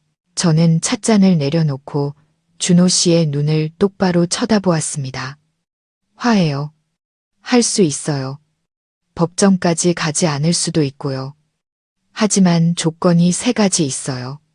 준호 씨의 눈에 희망의 빛이 스쳤습니다. 무슨 조건인데? 말만 해. 내가 할 수 있는 거라면 뭐든지 할게. 첫째, 저는 손가락 하나를 들었습니다. 당신 가족은 파출소에서 약속한 1억 3천만 원과 당신 어머니가 자잘하게 쓴 현금 7천만 원을 즉시 갚아야 해요. 총 2억 원, 내일 당장 1원도 빠짐없이. 준호 씨는 힘겹게 침을 삼켰습니다. 2억 원. 그건 저는 그가 말을 끝내게 두지 않았습니다. 둘째, 다른 분들의 빚, 약 3억 원에 대해서는 당신 가족이 그 낡은 집을 은행에 담보로 잡고 대출을 받아 갚아야 해요. 모든 절차는 제 변호사와 채권자 대표의 감독하에 공개적으로 진행되어야 합니다. 집을 담보로. 준호 씨는 망연자실했습니다. 하지만 그건 우리 가족이 사는 유일한 곳인데 그건 제 문제가 아니에요. 빚은 갚아야죠. 그게 순리니까요. 그리고 마지막 조건, 저는 그의 눈을 깊이 들여다보며 차갑게 말했습니다. 당신 어머니는 제 명예 도용, 개인정보 침해 행위에 대해 경찰 조사에 협조해야 합니다. 동시에 자신의 모든 잘못을 인정하는 공개 사과문을 작성해야 하고요. 제 3가지 조건은 하나하나가 준호 씨의 인내심을 시험하는 망치질과도 같았습니다. 그는 얼굴이 하얗게 질린 채 멍하니 앉아 있었습니다. 그는 이것이 그의 어머니가 절대로 받아들이지 않을 조건이라는 것을 알고 있었습니다. 준호 씨는 한동안 멍한 표정으로 조용히 앉아 있었습니다. 그는 저를 보다가 다시 책상으로 고개를 숙였습니다. 저는 그의 눈에서 갈등과 무력감을 볼 수 있었습니다. 한쪽에는 그가 사랑했던 여자와 갚아야 할 명예의 빚이 있었고 다른 한쪽에는 그가 감히 거역하지 못하는 어머니가 있었습니다. 마침내 그가 고개를 들었습니다. 그의 목소리는 힘이 없었습니다. 수진아, 첫 번째와 두 번째 조건은 내가 어떻게든 엄마를 설득해 볼게. 하지만 3번째 조건, 엄마를 경찰서에 가게 하고 공개 사과문까지 쓰게 하는 건 엄마가 감당하지 못하실 거야. 그 조건은 빼주면 안 될까? 저는 단호하게 고개를 저었습니다. 안 돼요, 준호 씨. 잃어버린 돈은 다시 벌 수 있지만 제 명예와 안전은 심각하게 침해당했어요. 당신 어머니는 자신의 행동에 대해 법적인 책임을 져야 해요. 이건 타협할 수 있는 문제가 아니에요. 제 단호함은 준호 씨의 마지막 희망의 불씨마저 꺼뜨렸습니다. 그는 이 화해가 실패했다는 것을 깨달았습니다. 그는 정신 나간 사람처럼 비틀거리며 일어섰습니다. 알았어. 그는 씁쓸하게 말했습니다. 그럼 다른 방법은 없는 거네? 그 길은 당신들이 스스로 선택한 거예요. 저는 더 이상 그를 쳐다보지 않고 대답했습니다. 준호 씨는 말없이 떠났습니다. 바닥에 길게 드리워진 그의 뒷모습이 참으로 처량해 보였습니다. 저는 홀로 남았습니다. 마음속에는 승리자의 기쁨 같은 것은 조금도 없었습니다. 그저 지독한 피로감만 느껴질 뿐이었습니다. 저는 일이 이 지경까지 오기를 원치 않았지만 그들이 제게 다른 선택지를 주지 않았습니다. 제 예상대로 다음날 저는 어떤 돈도 받지 못했습니다. 대신 김 여사님에게서 전화가 왔습니다. 그녀의 목소리는 더 이상 날카로운 욕설이 아니라 차가운 증오로 가득 차 있었습니다. 고소하고 싶으면 마음대로 해. 난 돈도 없고 너한테 사과할 생각도 없으니까 내 맘대로 해봐. 이 집에서 네가 뭘 얻어낼 수 있는지 한번 보자고. 말을 마치고 그녀는 전화를 끊었습니다. 그녀의 도전적인 태도는 모든 화해의 노력을 끝장냈습니다. 저는 즉시 민준 변호사에게 전화했습니다. 민준아, 그들이 조건을 받아들이지 않았어. 소송 진행하자. 서류 준비 좀 해줘. 그럴 줄 알았어. 수화기 저편의 민준이 목소리는 매우 침착했습니다. 내가 이미 다 준비해 놨어. 김 여사 가족과 준호 씨를 상대로 한 거에 5억 원에 달하는 채무 반환 소송 서류랑 김 여사의 개인정보 침해 범죄에 대한 고소장까지 내일 법원과 경찰서에 제출할 거야. 법적 싸움이 공식적으로 시작되었습니다. 저는 이것이 길고 힘든 과정이 될 것이라는 걸 알았지만 준비가 되어 있었습니다. 저는 정의를 되찾기 위해 끝까지 갈 것입니다. 우리가 소송을 제기한 지 며칠 후 첫 번째 법적 조치가 취해졌습니다. 어느 날 아침 김 여사님, 준호 씨, 그리고 민호가 낡은 집에서 풀이 죽어 앉아 있을 때 문 두드리는 소리가 났습니다. 준호 씨가 지친 몸을 이끌고 문을 열자 그의 앞에는 민준 변호사와 함께 제복을 입은 2명의 경찰관이 서 있었습니다. 경찰을 보자 세 사람의 얼굴색이 모두 변했습니다. 김 여사님은 더듬거렸습니다. 경찰관님들, 여긴 무슨 일로? 한 경찰관이 서류 한 장을 내밀며 엄숙하게 말했습니다. 저희는 수사 경찰입니다. 이것은 김 씨 부인에 대한 출석 요구서입니다. 부인께서 타인의 명의를 도용하고 개인 정보를 침해 및 도용했다는 고소장이 접수되었습니다. 저희와 함께 서에 가서 조사를 받으셔야겠습니다. 그 말을 듣자 김 여사님은 다리가 풀려 제대로 서 있지도 못하고 의자를 붙잡아야 했습니다. 그녀는 제가 정말로 행동에 옮길 줄은, 그리고 법이 이렇게 빨리 개입할 줄은 상상도 못했을 것입니다. 김 여사님이 경찰에 연행되는 동안 민준 변호사는 준호 씨에게 다른 서류 뭉치를 건넸습니다. 이것은 관할 법원의 사건 접수 통지서입니다. 법원은 수진 씨가 제기한 약 5억 원의 채무 반환 소송을 공식적으로 접수했습니다. 당신과 가족들은 재판에 출두할 준비를 하십시오. 어머니의 출석 요구서와 법원의 통지서를 본 준호 씨는 완전히 무너졌습니다. 그는 바닥에 주저앉아 머리를 감쌌습니다. 옆에 서 있던 민호도 피 한 방울 없는 얼굴로 겁에 질려 있었습니다. 이전에 보였던 그의 모든 공격성과 난폭함은 흔적도 없이 사라졌습니다. 그들의 오만과 도전적인 태도는 법의 힘 앞에서 완전히 꺾였습니다. 그들은 그저 버티고 뭉개면 죄를 피할 수 있을 것이라고 생각했습니다. 하지만 그들은 틀렸습니다. 그 후 며칠 동안 그 가족은 경찰서와 법원을 오가며 정신없이 뛰어다녀야 했습니다. 수사기관에서 제가 제공한 빼도 박도 못할 증거들 앞에서 김 여사님은 결국 자신의 모든 명예 도용 행위를 인정해야 했습니다. 그녀의 사건은 범죄 혐의가 있는 것으로 판단되어 경찰은 수사를 위해 사건을 입건하기로 결정했습니다. 동시에 민사 채무 반환 소송도 법원의 절차에 따라 조정이 진행되었습니다. 하지만 그 가족의 완고한 태도로 인해 조정은 모두 실패했습니다. 사건은 공개 재판으로 넘겨지기로 결정되었습니다. 재판 당일 저는 민준 변호사와 함께 법정에 출석했습니다.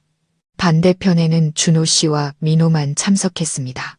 김 여사님은 형사 수사 중이었기 때문에 참석하지 못했습니다.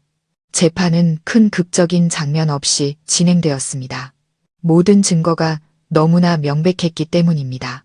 민준 변호사는 은행 명세서, 각서, 녹음 파일부터 다른 채권자들의 증언까지 모든 증거를 논리적이고 단호하게 제시했습니다. 피고석에 앉은 준호 씨와 민호는 어떤 합리적인 변론도 내놓지 못했습니다. 그들의 모든 거짓말은 확실한 증거들 앞에서 우스꽝스러워졌습니다. 심리 끝에 재판부는 최종 판결을 내렸습니다. 법원은 준호 씨 가족이 저와 다른 채권자들에게 총 4억 8천만 원의 채무 전액을 변제할 책임이 있다고 판결했습니다.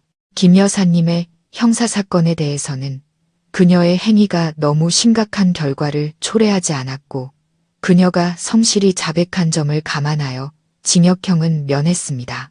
하지만 그녀는 고액의 벌금을 선고받았고 동시에 제 명예훼손에 대한 손해배상 책임과 공개 사과문 작성을 명령받았습니다. 판결 집행을 보장하기 위해 법원은 그들 가족의 낡은 집을 강제 매각하라는 결정을 내렸습니다. 그것이 빚을 갚을 수 있는 유일한 가치 있는 재산이었습니다. 법원의 판결을 듣고 준호 씨와 민호 형제는 넋이 나간 표정으로 의자에 주저앉았습니다. 다른 사람의 노력 위에 올라타 편안한 삶을 살려던, 재산을 빼앗으려던 그들의 꿈은 완전히 산산조각 났습니다. 이제 그들은 돈을 잃었을 뿐만 아니라 곧 살 곳도 잃게 되었고 가족의 명예도 땅에 떨어졌습니다. 그것이 그들의 탐욕과 잘못된 행동에 대해 치러야 할 대가였습니다. 몇 달 후 그 집은 경매에서 성공적으로 팔렸습니다. 집행 비용을 제외한 모든 수익금은 저와 다른 채권자들에게 전달되었습니다. 저는 제 돈을 한 푼도 빠짐없이 모두 돌려받았습니다. 힘들게 되찾은 돈을 손에 쥐었을 때 저는 생각했던 것만큼 기쁘지 않았습니다. 그저 이상할 정도로 평온한 기분이 들었습니다. 마침내 폭풍은 지나갔고 정의는 실현되었습니다. 이전 회사를 그만둔 후 제 경험과 능력 덕분에 저는 다국적 기업에서 새로운 일자리를 금방 찾았습니다. 더 좋은 근무 환경, 더 높은 대우, 그리고 가장 중요한 것은 일에 대한 열정을 되찾았다는 것이었습니다. 저는 더 이상 준호 씨 가족과 연락하거나 그들에 대한 어떤 소식도 듣지 않았습니다. 제게 그들은 이미 낯선 사람들이 되었습니다. 불쾌한 기억들은 뒤로 남겨둬야 했습니다. 몇몇 옛 친구들을 통해 어렴풋이 들은 바로는 집이 경매로 넘어간 후 그새 모자는 작은 단칸방을 얻어 살고 있다고 했습니다. 준호 씨는 공장에서 일해야 했고 기댈 곳이 없어진 민호도 밖에서 힘든 일을 하며 생계를 꾸려가고 있다고 했습니다. 김 여사님은 그 이후로 말이 없어지고 예전처럼 거만하게 굴지 못하게 되었다고 합니다. 저는 그들의 몰락에 통쾌해하지 않았습니다. 저는 단지 이 사건을 통해 그들이 자신의 잘못을 깨닫고 더 정직한 삶을 살아가기를 바랄 뿐이었습니다. 어느 주말 오후 저는 단골 카페에 혼자 앉아 밖에 분주한 사람들을 바라보았습니다. 삶은 계속되고 저 또한 새로운 페이지를 넘겼습니다. 지난 사건은 제게 사랑과 한때 사랑했던 직장을 앗아갔지만 동시에 매우 귀중한 교훈을 주었습니다. 저는 경제적 독립과 강인한 성격이 여성을 보호하는 최고의 무기라는 것을 배웠습니다. 절대로 누구에게도 맹목적으로 의존하거나 희생하지 말아야 합니다. 진정한 사랑은 존중과 평등의 기반 위에서 세워져야 합니다. 저는 또한 부당함과 악한 사람들과 마주했을 때 침묵과 인내가 해결책이 아니라는 것을 배웠습니다. 우리는 용감하게 일어서서 지식과 법을 이용해 우리의 정당한 권리를 지켜야 합니다. 잘못된 곳에 베푼 친절은 나약함이 되어 다른 사람이 나를 상처 입힐 기회를 줄 뿐입니다. 제 이야기는 해피엔딩으로 끝났습니다. 다른 왕자님을 만났기 때문이 아니라 제 스스로가 제 인생의 여왕이 되었기 때문입니다. 저는 제 영혼의 평온함과 삶의 자유를 찾았습니다. 그리고 저는 앞으로 밝고 행복한 미래가 저를 기다리고 있다는 것을 알고 있습니다.